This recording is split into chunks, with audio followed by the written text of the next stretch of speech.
Hi, you are watching The Times News. Former U.S. President Donald Trump's plane left Palm Beach, Florida for New York, where he will become the first former U.S. president on Tuesday to be indicted for allegedly paying hush money to a porn star will be charged.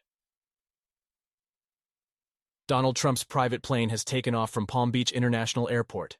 They are expected to land at LaGuardia Airport in New York City. The flight time between Palm Beach and New York is just under 3 hours. It's no secret that the media's eyes are on Trump's trip from Florida to New York today.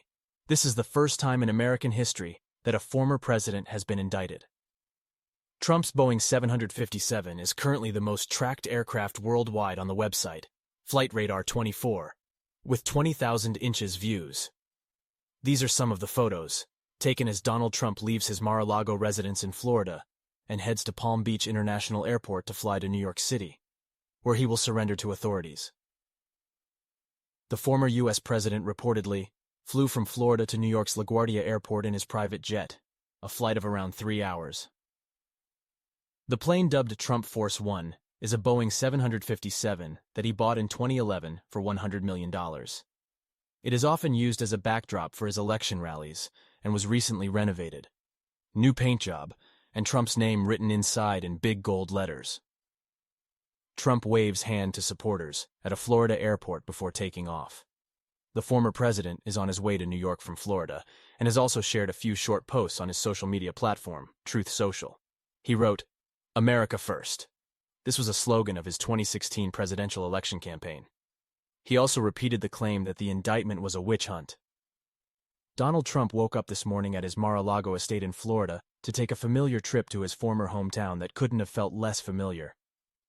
The trip between Donald Trump's residence and Palm Beach Airport took about 15 minutes, but Trump was sped by a Secret Service escort, who will accompany him to a New York courthouse on Tuesday to face criminal charges.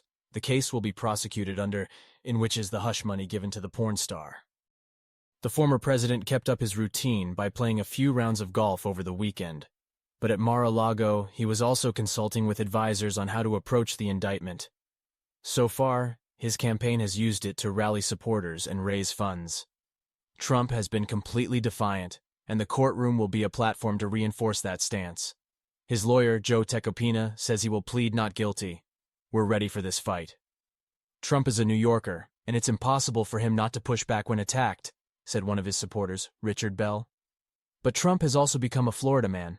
He will return to Palm Beach as soon as possible, where he is scheduled to give a speech Tuesday evening that is likely to focus on what he perceives as his political persecution. Small groups of dozens of Trump supporters gathered outside his Mar-a-Lago estate and Palm Beach golf course over the weekend, a far cry from the widespread protests that some commentators had warned about. Demonstrations on Saturday and Sunday drew no more than several dozen people, despite calls for protests before Trump's indictment.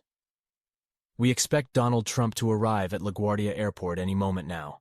From there, he will travel to Trump Tower in Manhattan, where he will meet with his legal team before spending the night in his penthouse that spans the top 3 floors of the skyscraper.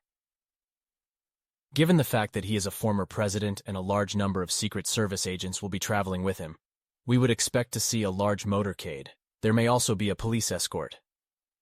The trip will no doubt go faster if Trump chooses to fly, because he has a personal helicopter.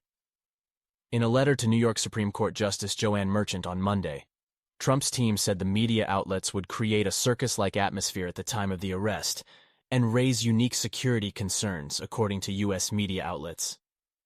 Trump's lawyers also argued that the media presence was inconsistent with President Trump's presumption of innocence. So this was all the developments so far that I presented to you. If you like my news, please subscribe to my channel. See you in the new video. Goodbye.